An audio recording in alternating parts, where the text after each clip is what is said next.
Hi everybody, this video is going to be an overview of how to do Satsuki's Okizeme. If you somehow stumbled across this video and you don't know anything about Melty Blood, I have links in the description to the Discords where you can find games, a link to get the game itself, and a link to the wiki so you can learn more. Alright, so before I get into how to do Okizeme with Satsuki, there are a couple topics to touch on. First thing I want to say is, what is a two-way? What is a three-way? What is a four-way? What in the world is a 3.5-way?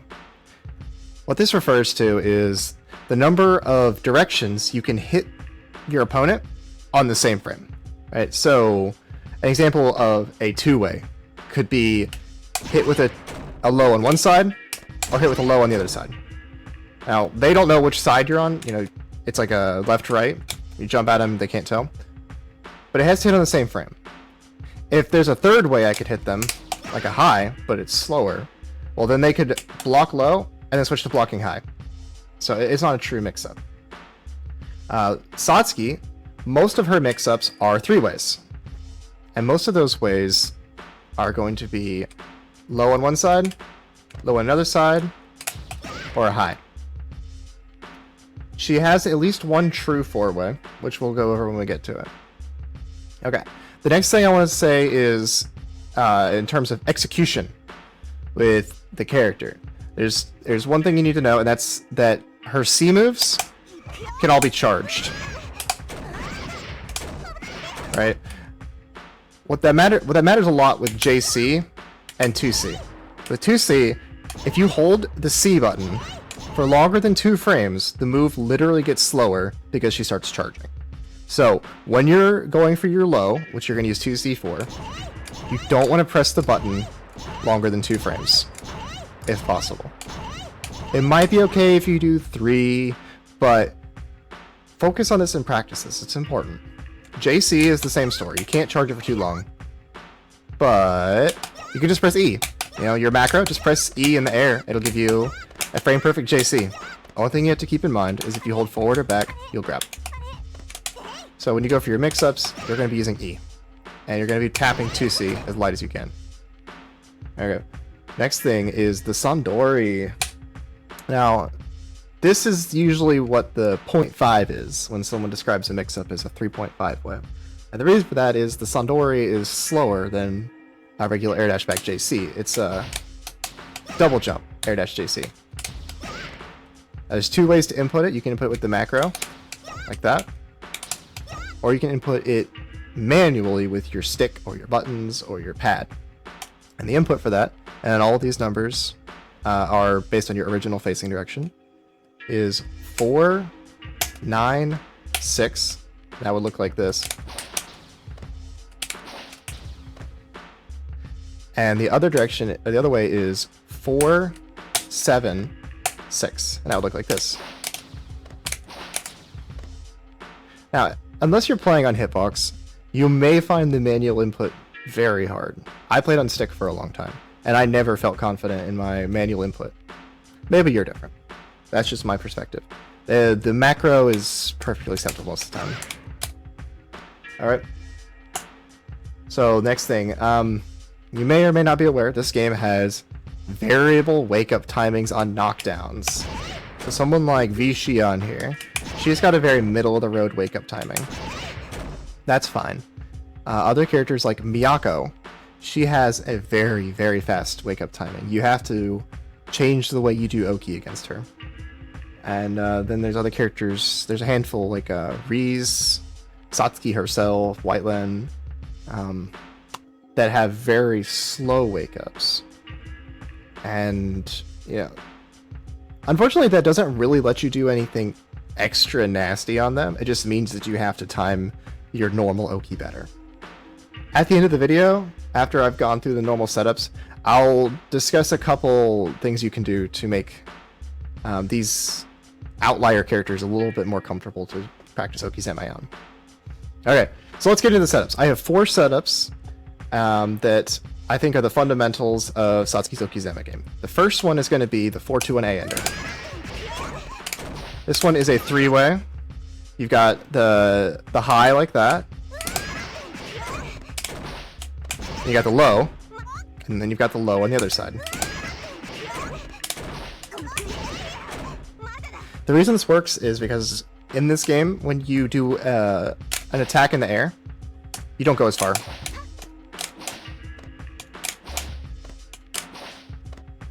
So when you're jumping at them with the 421A, you're doing an attack in the air that slows you down just enough that you land on top of them. This will let you left, right them, or, you know, get your high. All three of these will hit meaty on the same frame. You can Sandoori, but it's not going to be meaty.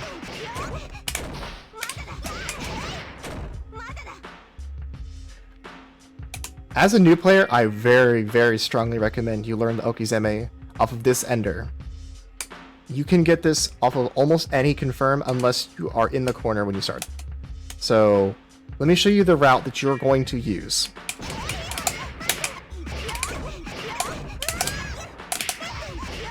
There it is.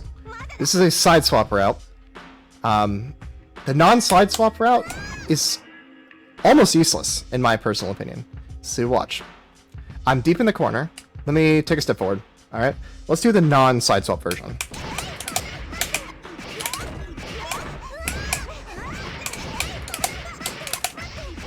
Well, now she's flush in the corner. You're going to want to side swap every time you go for the ender.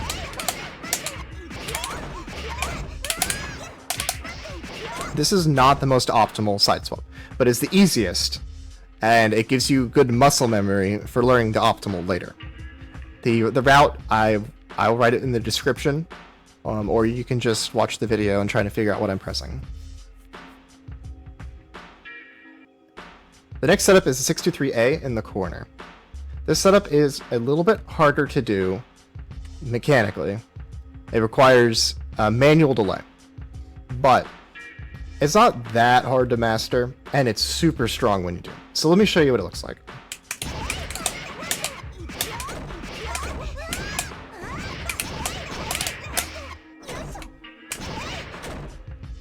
So that's a corner steal.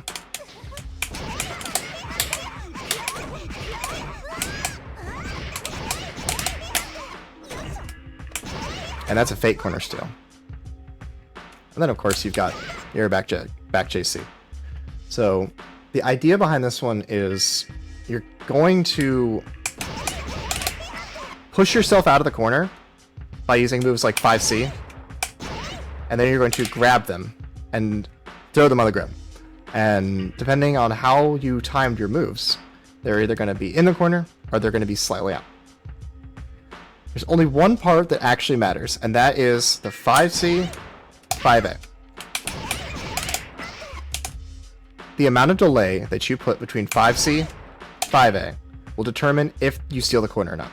So let me show you no delay. No steal. Now let me show you a huge delay. Steal. Now, both of them were pretty obvious. Your job to make this setup ambiguous is to practice timing the delay so that it's hard to tell if you stole the corner or not. You should get so good at this that even you don't know if you stole the corner or not. Most of the time, I don't know when I play this character. I'm reacting just as much as my opponent is to which side I land on.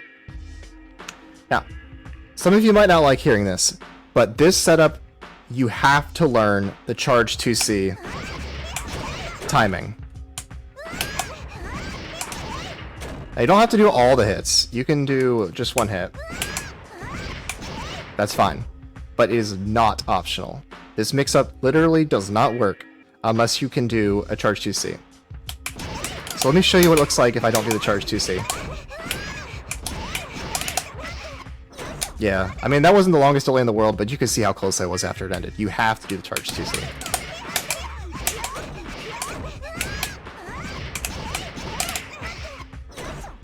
To get the corner steal.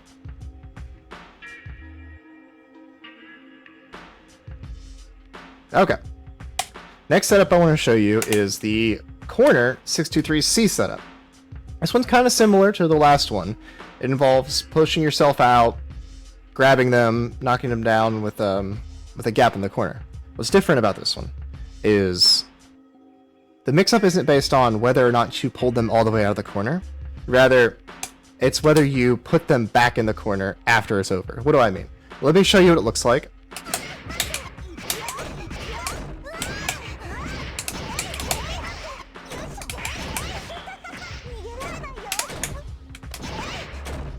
So I pushed him in right there. Now I could not push them like this.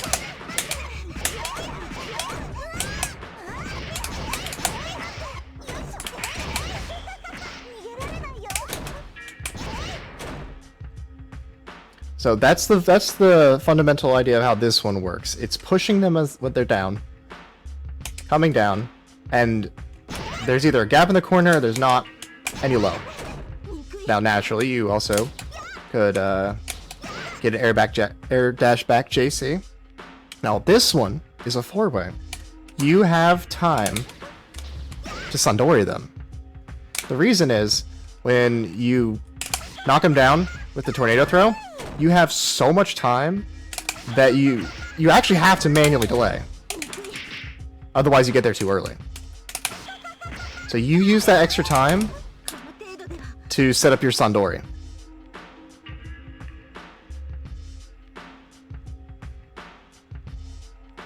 Okay. Now I have one more setup, and it's going to be Midscreen 623C Ender.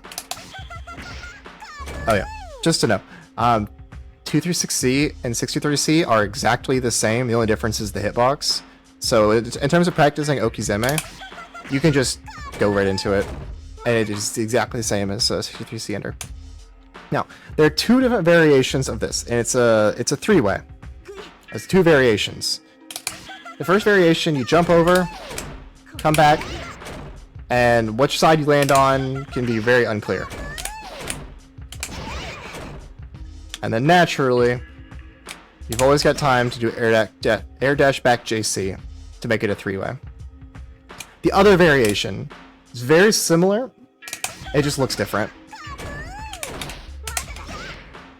So you're still doing a super jump forward, you're still doing a jump and drifting, you're just doing it early instead of late. You can make this one, a trick with this one is don't do it until you see them hit the ground. That'll time your media most of the time. This is just as good as the other one where you jump over and come back. It's kind of a preference thing, it's keeping them on their toes thing. One thing I do really like about the first kind is it moves the camera. I think that can disorient them a little bit and make it hard for them to see where their character is. But both of them are just fun. And if you really want, you can do this in the corner off of your 63 enders that I was just talking about. The only reason you wouldn't is because it's impossible to threaten Sandoori because you've already used up your double jump. But yeah, a 3-way is a 3-way, right? So if that's what you're comfortable with, do it. Alright, and the last section, I want to talk about a few characters that have problematic wake-up timings and what I use to get around them. So let me start with Miyako.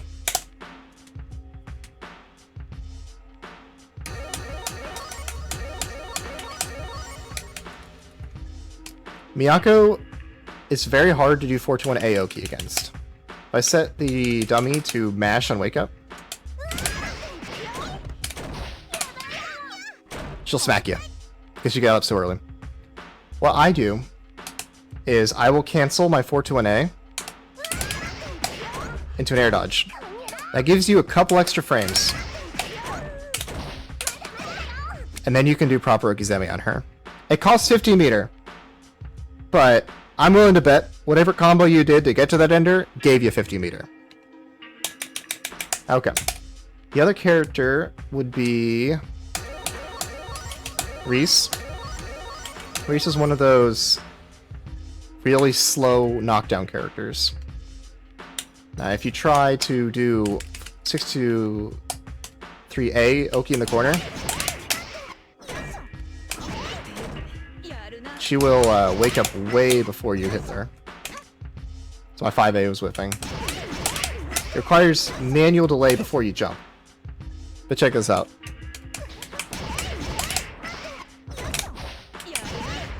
Do a super jump. It fixes the problem for you.